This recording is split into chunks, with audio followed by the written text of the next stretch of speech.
So good morning, everybody. Here we're reading through Numbers 1 and 2. We've got to talk quietly because everybody else is still asleep.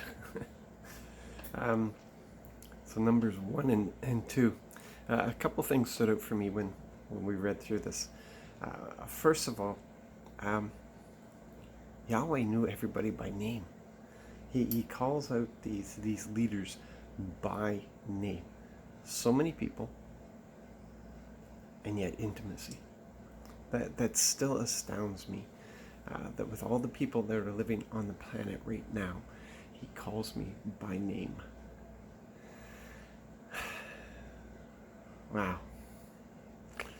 The other thing that stood out for me, and we've talked about this many times, and it's come up in different teachings by different people right now. So it's something that the Holy Spirit is highlighting. The Israelites didn't camp around Moses as much as I'd say as much as they appreciate Moses. I'm not sure with all their complaining that they appreciated him all that much.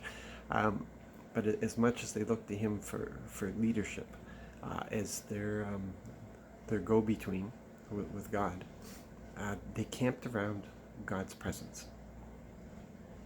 And we see that it's described very wonderfully in these chapters, how the presence, the temple, the tent of meetings, the ark that represents God's presence is there in the center, and all the tribes camped around there.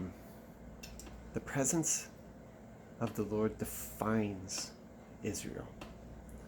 As much as the law is important and causes them to stand out, it's the presence more than anything else. We've gotten away from that idea quite a bit, and that's how we end up with denominations, because we camp around teaching. We camp around people's take on that teaching. So we have these different denominations that camp around their doctrine.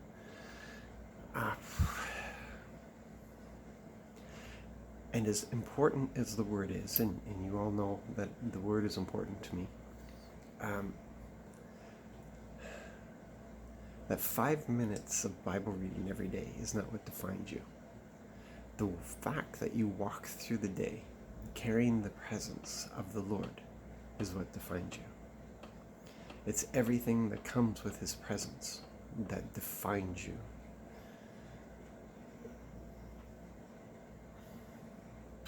Listen, we, on our own, we could never have the joy and the peace that we have.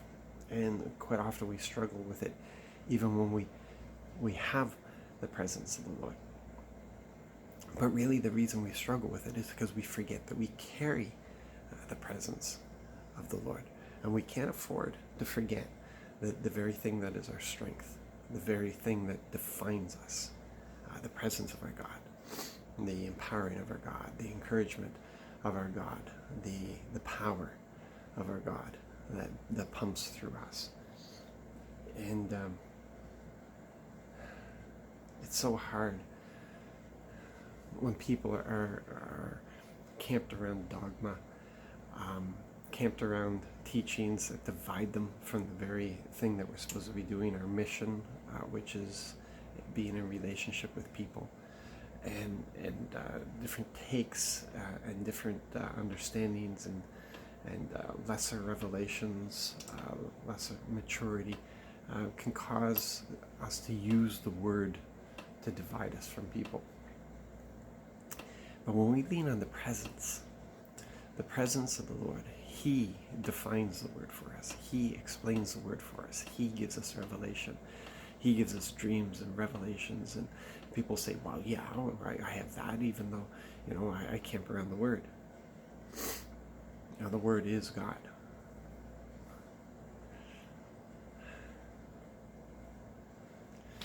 The word is God's spoken revelation. The Holy Spirit teaches us.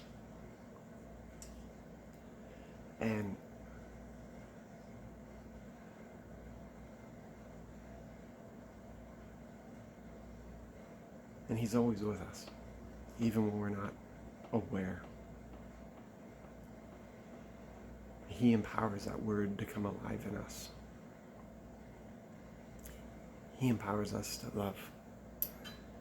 He didn't wind us up and send us out on our own. He's with us. He empowers us. He encourages us. He uplifts us. He inspires us. Without his presence, we're nothing. Absolutely nothing. Dry twigs is what we are without him.